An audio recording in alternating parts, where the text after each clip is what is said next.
Most people will sit there and say that, oh, soft tissue work will break up scar tissue. It will release muscle tension or release muscle adhesions. And simply, that's not happening. And that means if someone's pushing that agenda or thought or that train of thought process, that means they're really not diving deep into what the research is actually showing us.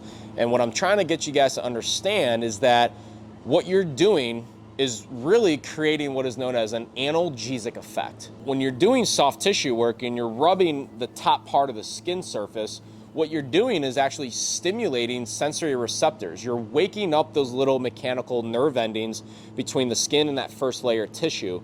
So what you're doing is really just waking up the central nervous system and applying some sort of blood flow. But again, it's not getting deep into that material continuum, the passive connective tissue, muscles, tendon, ligaments, the collagen fibers where most of these microtrauma tears happen from the act of throwing. And the reason being is because we go passively into layback, so neurologically our muscles won't be able to sustain that stability and contraction, so the stress goes to our passive connective tissue. So my point being is the analgesic effect is basically changing the sensory receptor information, right, that the brain and the sensory receptors are back and forth communicating each other with. And so that's very important for us to understand.